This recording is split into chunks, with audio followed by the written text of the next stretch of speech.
아직은 인공지능이 자동으로 처리할 수 없는 일들을 쉽고 빠르고 정확하게 해결을 해서 3시간 만에 끝낼 수 있는 것을 목표로 하고 있는데요.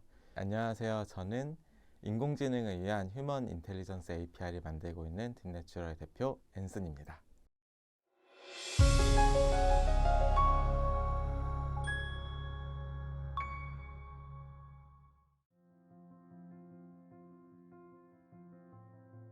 저는 카이스트와 베를린 공대에서 머신러닝 기반 자연어 처리를 전공을 했고요. 지금은 딥내추럴에서 IR과 프로덕트 오너를 맡고 있습니다. 석사까지 마치고서 바로 창업을 했고요. 지금 딥내추럴은 2번째 회사입니다. 저는 컴퓨터 전공을 하면서 되게 재미있었는데 이제 석사 졸업할 시점에 이제 어떻게 살아야 어떻게 사는 게 좋을까 그런 고민을 진로 고민을 처음으로 좀 많이 했던 것 같습니다. 내가 원하는 건 뭘까? 내가 사는 이유는 뭘까? 막 이런 기초적인 질문부터 시작을 해가지고 이제 가장 밑바닥에는 이제 내가 행복하게 사는 게 중요하겠다. 행복한 삶은 뭘까? 생각을 해봤고 내가 행복한 시간을 많이 보낼수록 내 삶은 행복한 삶이겠구나 이런 생각으로 이어졌던 것 같아요. 근데 저희가 하루가 24시간인데 일하는 시간이 잠자는 시간을 빼면 일하는 시간이 한 절반 정도가 되잖아요. 일하면서 행복한 게 행복한 삶에서 되게 중요한 요소겠구나 생각을 했어요. 그 다음에는 이제 어떤 일을 해야 내가 행복할까라는 고민을 좀 이어졌고요. 그래서 어차피 한 번 사는 거 좀 다양한 경험들 하고 좀 도전적인 일들 하면서 좀 더 좋은 세상이 되도록 기여하는 일들, 좀 제가 생각하기에 가치 있는 일들을 하면은 좀 행복한 삶이 되지 않을까? 그런 생각을 했었습니다.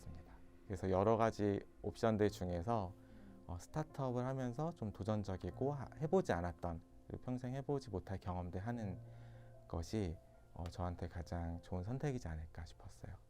그래서 이게 힘든 순간을 생각해 보면은 정말 많은 일들이 있었던 것 같아요. 근데 어떤 이거를 좀 유형으로 정의를 해본다면은 가장 힘든 순간은 이제 내가 지금 하고 있는 일이 가치 있는 일일까? 내 삶을 여기에 이렇게 투자하는 게 바람직한 일일까?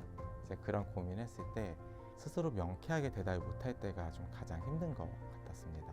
이제 그럴 때는 계속 고민을 좀 이어나가고요. 그리고 또 공부도 하면서 방향을 잡아가는데 만약에 그럼에도 불구하고 지금 하고 있는 일이 좀 가치가 없는 것 같다 그러면은 빨리 좀 전환을 하려고 노력을 하는 편입니다. 또 한 가지 스타트업 하면서 힘들 때가 이제 같이 일하는 동료들이 행복해 보이지 않을 때인데요. 물론 일하다 보면은 업무가 많을 때도 있고 이제 스트레스 받을 때도 있기도 한데 근데 바쁘고 일이 많더라도 또 행복할 수는 있다고 보거든요. 그래서 좀 일하면서 행복하지 않은 것과 일이 많고 힘든 거는 또 다른 이야기인 것 같아요. 근데 이제 가끔씩 멤버들이 좀 행복해 보이지 않을 때는 저도 되게 고민이 많이 되고요. 그래서 어떻게 하면은 좀 변화를 줄 수 있을까 이야기도 나눠보고 제가 할 수 있는 최선의 변화를 주려고 좀 노력을 많이 하는 편인 것 같습니다. 우선은 제가 좀 예민하게 센싱을 잘하는 편인 것 같은데 뭐 얼굴 표정이나 평소 태도나 뭐 다양한 측면에서 그게 좀 느껴지는 것 같습니다. 그래서 요즘에는 리모트 근무를 많이 하니까 뭐 텍스트를 통해서 좀 유출해 보는데 뭔가 좀 이제 그런 느낌이 난다 그러면 좀 콜을 해서 이야기를 좀 나눠보려고 하고요.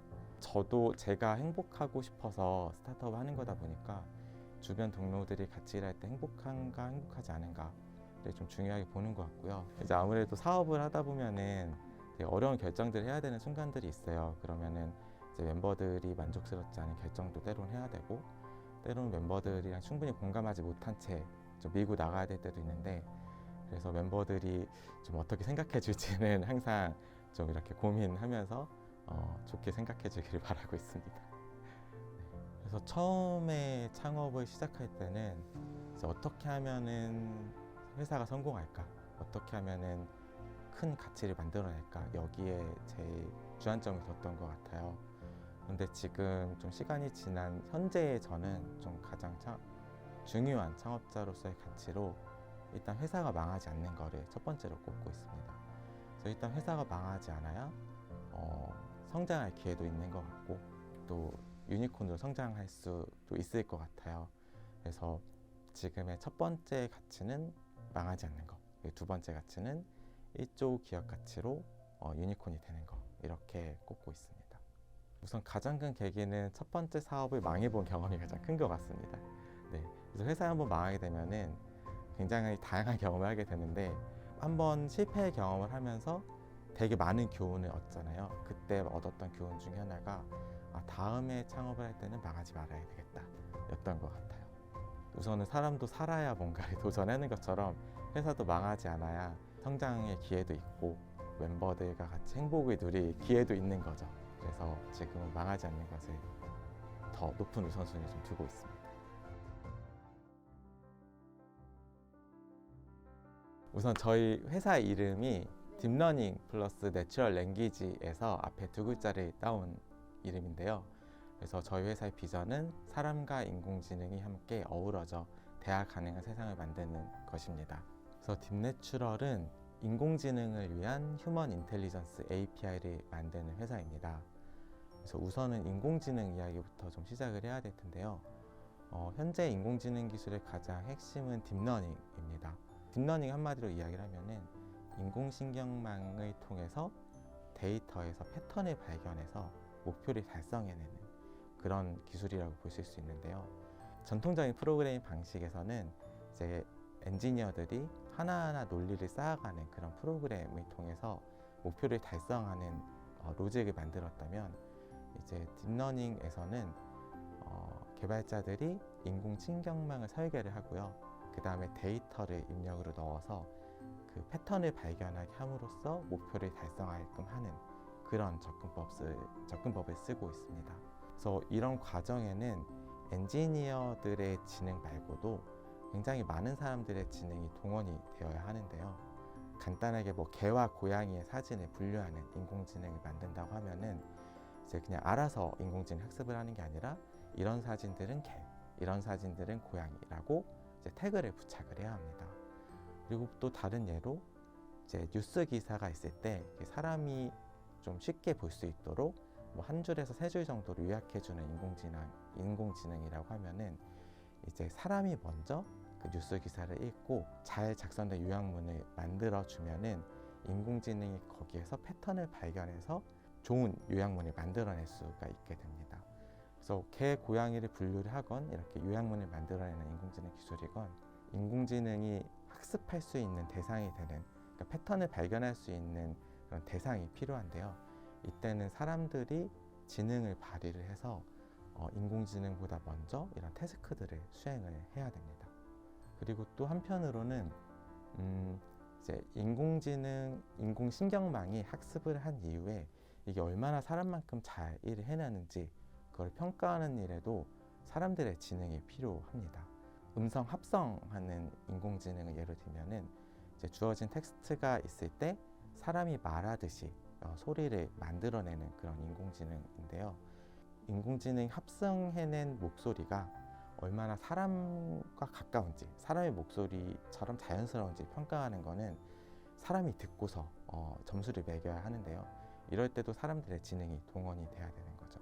현재 기술은, 인공지능 기술은 딥러닝이 가장 중요하고 99%는 딥러닝으로 개발이 되고 있다고 해도 과언이 아닙니다. 근데 이제 이런 기술에 사람들이 지능이 이제 많이 동원이 돼야 되는 거죠. 근데 이 과정에서 딥내추럴은 이제 휴먼 인텔리전스 API를 제공을 해서 아직은 인공지능이 자동으로 처리할 수 없는 일들을 가장 쉽고 빠르고 정확하게 해결을 해서 인공지능 개발에 도움을 주는 그러한 서비스라고 보실 수가 있습니다. 우선은 대학원 때의 경험이 좀 주요했던 것 같아요.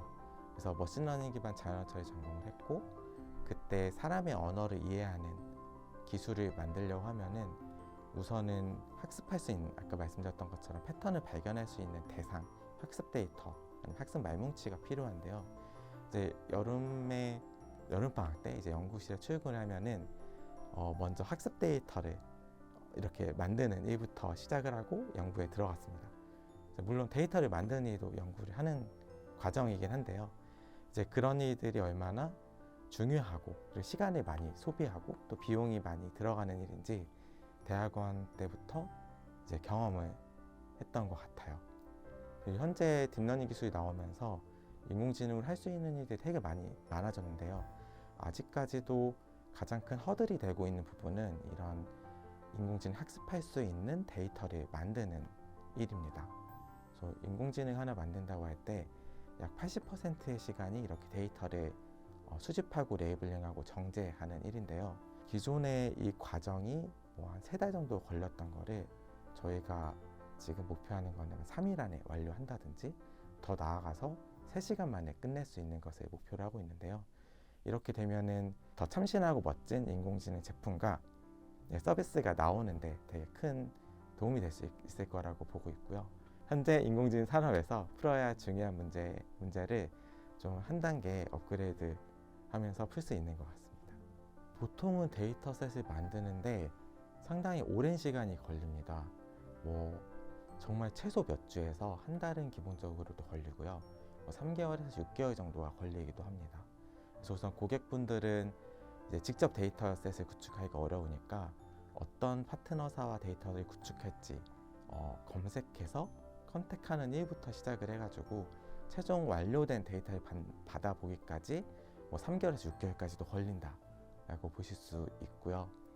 딥내추럴 같은 경우는 저희 제품인 레이블러를 통해서 현재 누적가입자 15만 명이 되는 작업자들을 동원해서 좀 빠르게 고품질로 데이터를 만들 수 있고요.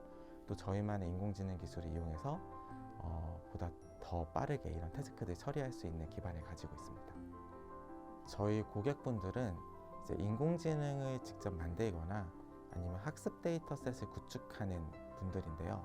이제 크게 대기업, 스타트업, 그리고 학교나 연구소, 개인도 있으시고요. 정부기관도 있습니다. 최근에 활발하게 진행되고 있는 프로젝트 중에서 KB국민은행이 있습니다. 그래서 2020년부터 지금까지 저희랑 학습 데이터 구축 사업을 같이 진행을 해왔고요. 이제 국립국어원 같은 경우는 이제 국가 기관이다 보니까 이제 어떤 말뭉치를 구축할 사업을 기획을 하고요. 그럼 기획이 공고가 나면은 여러 기업들이 제안을 해서 수주를 한 다음에 그 목표에 맞는 데이터셋을 구축하는 그런 형태로 진행이 되고 있습니다. 저희는 2019년에 구문분석 말뭉치와 의미역 분석 말뭉치를 구축을 했고요. 작년에도 국회 회의록 분석 말뭉치 구축 시범 사업을 진행을 했습니다. 네, 저희 딥내추럴에서는 이제 2019년부터 3년 동안 62개 고객사와 93건의 계약을 체결했고요. 그래서 누적 계약 금액이 96억 원에 돌파를 했습니다. 그러면서 이제 필요한 학습 데이터셋들을 많이 구축을 했고요. 그리고 그 중심에는 저희 제품 레이블러가 있는데요. 레이블러에서는 지금까지 12만 명이 넘는 이용자분들이 1,800만 건의 작업을 제출해서 지금까지 43억 원을 벌어가셨습니다. 그래서 아직은 인공지능이 해결하지 못하는 태스크들을 저희 레이블러 이용자분들이 할당을 받아서 작업을 하고 그 결과로 그렇게 보상 금액을 받으시는 건데요. 그래서 이렇게 만들어진 결과물을 이제 인공지능이 학습을 해서 이전에는 인공지능이 하지 못했던 일들을 사람들이 했던 결과에서 패턴을 발견해요. 사람 대신 수행할 수 있게 되는 거라고 볼 수 있고요. 간단하게 말씀드리면 인공지능을 만들면서 저희 이용자분들이 돈을 벌어 가신다 이렇게 보실 수도 있습니다. 그게 이제 데이터 유형과 그 인공지능이 풀고자 하는 목적에 따라서 조금씩 달라지는데요. 검수가 없이 진행되는 태스크들도 있고요. 그리고 2중, 3중으로 검수를 하는 그런 태스크들도 있습니다. 회사의 로고가 이제 고양이인데요. 그 고양이 이름이 프라이데이입니다. 그래서 프라이데이는 이제 저희가 이제 키우고 있는 인공지능의 이름이기도 한데요. 저희 핵심 기술로는 뭐 오토 레이블링, 오토 리뷰, 액티브 러닝과 같은 기술들이 있습니다. 아직은 인공지능이 해결하기 어려운 태스크를 처리하기 위해서 그 휴먼 인텔리전스 API가 호출이 되면은 이제 이게 처리되는 과정에 많은 사람들이 들어가서 작업을 하게 되는데요.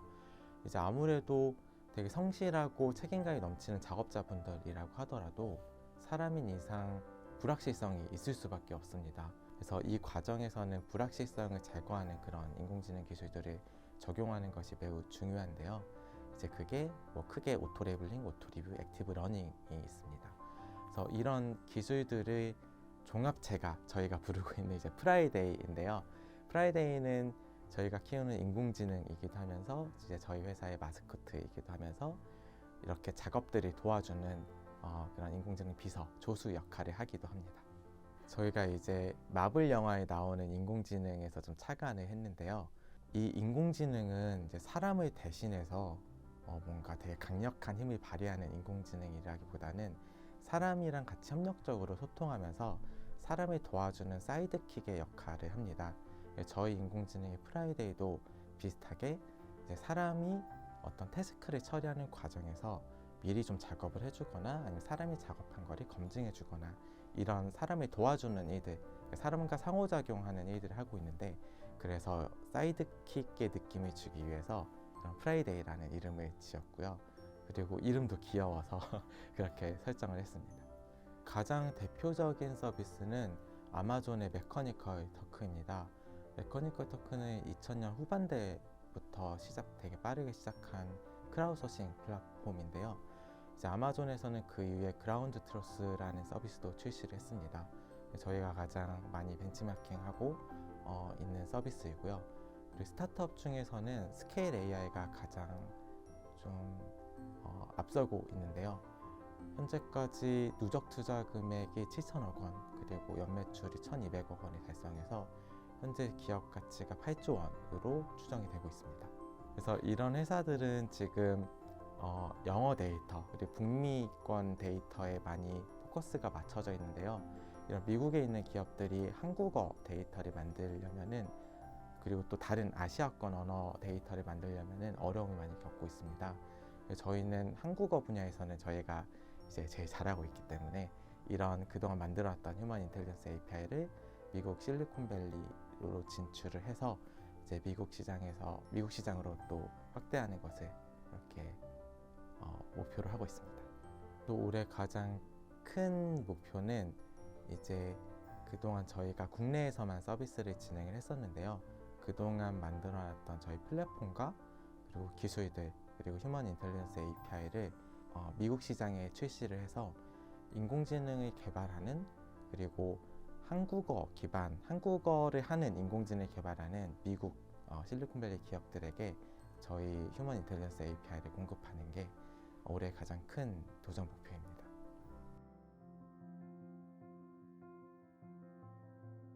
네, 저희 딥내추럴의 비전은 이제 사람과 어우러져서 함께 대화 가능한 그런 인공지능을 만드는 것인데요. 저희 팀의 미션은 이런 인공지능을 만들 때 필요한 휴먼 인텔리전스를 쉽고 빠르게 공급하는 API를 만드는 것입니다. 저희가 결국 휴먼 인텔리전스 API를 만들어서 이제 저희 고객분들이 더 쉽고 빠르게 더 멋진 인공지능 제품과 서비스를 출시하는 것을 지원하는 게 이제 저희 미션입니다. 저희는 이제 내부적으로 6개 리더십 프린시플을 가지고 있는데요. 첫 번째는 우리 모두가 리더다 라고 시작을 합니다. 저희 회사는 다른 멤버들에게 좀 피드백을 받아보면은 다른 회사에 비해서 되게 책임과 권한이 크게 부여되고 있다고 이야기를 들었어요. 더 많은 책임과 권한 아래 자율성을 가지고 그렇게 일을 하는 그런 수평적인 조직 문화를 추구를 하고 있습니다. 실제로 저희 팀 중에도 인턴을 제외하고 저희 회사가 첫 직장 생활인 크루들도 많이 있습니다. 그래서 저희 크루 모두가 리더이다 라는 원칙은 이제 꼭 직장 경력이 많아야 된다는 건 아니고요. 모두가 본인 스스로가 리더라고 생각하고 일을 하는 조직 문화를 추구한다, 이렇게 보실 수가 있겠어요. 지금 저희 회사 문화를 3가지 키워드로 말씀드리면은, 첫 번째는 애자일이고 그 다음에 OKR 햄버깅 데이인 것 같습니다. 저희는 2020년에 애자일 조직으로 개편을 한 이후에 지금도 크로스 펑셔널 팀인 스쿼드 중심으로 업무를 진행을 하고 있습니다. 이제 프로덕트 오너 중심으로 스토리를 설계를 하고 굉장히 짧은 주기로 이터레이션을 돌면서 회고하고 지속적인 개선을 그런 반복하는 그런 업무 방식을 선택을 하고 있습니다. 그래서 이런 과정을 통해서 팀이 함께 자라는 것을 매우 중요하게 생각을 하고 있고요. 이런 애자일 철학을 저희 조직 전반적으로 추구하고 있다고 보실 수가 있습니다. 그리고 그 다음은 OKR인데요. 이제 각 애자일 팀이 되게 독립적으로 책임과 권한을 갖고 자율적으로 업무를 하더라도 회사 전체는 또 수평적으로 또 수직적으로 정렬된 상태에서 도전적인 목표를 달성해 나가야 되는데요.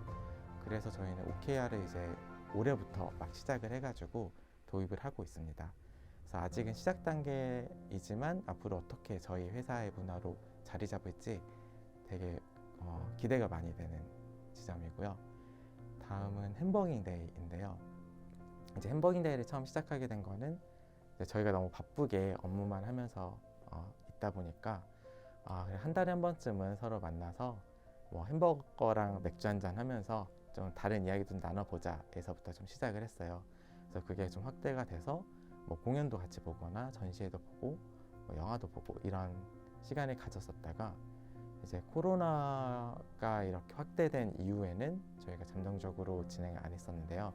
이제 다시 올해부터 다시 부활을 시켜서 월힐의 타운홀 미팅과 함께 소규모 그룹으로 방역 수칙을 지켜가면서 햄버깅 타임을 갖는 그런 문화를 가지고 있습니다. 지금 저희가 40명 정도의 크루가 함께하고 있습니다. 비개발자에는 우선 프로덕트 디자이너가 있고요. 그리고 서비스를 운영하는 오퍼레이터 분들이 계십니다. 그리고 경영지원 매니저와 피플 앤 컬처 매니저, 그리고 콘텐츠 디자이너도 계시고요. 개발자분들이 절반에서 조금 못 미치는 수준 한 16명, 17명 정도 계십니다. 이제 저희 크루들이 올해 한 여름이 되면은 근무가 시작한 지 만 3년이 되는 크루들이 하나둘씩 생기기 시작하는데요. 그래서 지금 리프레시 휴가 제도를 좀 준비를 하고 있습니다. 그래서 3년 근무를 하면은 3주간의 유급 휴가를 제공을 하고요. 300만 원의 휴가 지원비를 제공을 할 생각을 가지고 있는데요. 연차 휴가까지 붙여서 뭐 유럽에서 한 달 살기를 한다든지 뭐 남미 여행을 하고 온다든지 좀 직장 생활하면서 평소 하기 힘든 경험들을 할 수 있을 것 같다는 기대를 하고요. 이제 이게 시행이 되면 크루들이 가장 만족해하는 그런 복지가 되지 않을까 이렇게 기대하면서 준비를 해보고 있습니다.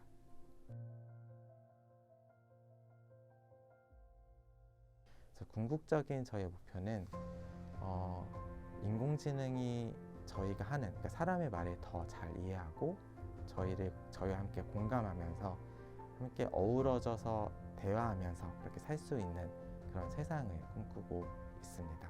대표로서의 개인적인 목표는 아까 말씀드렸던 것처럼 망하지 않고 1조 기업 가치 달성하는 유니콘 회사가 되는 것을 또 목표로 하고 있습니다. 근데 저희가 이제 2019년에 보낸제스로부터 5억 원의 시드 투자금을 받았고요. 그동안 후속 투자 금액이 없이 이렇게 크게 빠르게 성장을 잘 해왔습니다. 근데 앞으로 이제 더 큰 성장을 위해서 시리즈 A 투자 라운드를 진행을 하고 있고요. 저희 딥내추럴과 함께 하고 싶은 투자자분들이 계시면은 넥스트 유니콘 통해서 많은 연락을 부탁드립니다. 그럼 제가 찾아뵙고 더 자세하게 사업 계획에 대해서 설명을 드리도록 하겠습니다. 저희 딥내추럴은 지금 인공지능 시대가 열리고 있잖아요. 그 인공지능 시대의 앞단에서 세상의 변화를 바라볼 수 있는 그런 위치에 있는 스타트업인 것 같습니다. 그래서 그만큼 도전적이고 재미있는 경험들을 많이 하실 수 있으니까 저희랑 기회가 되고 타이밍이 맞는다면은 이제 함께 같이 일을 해볼 수 있으면 좋겠습니다. 네, 감사합니다.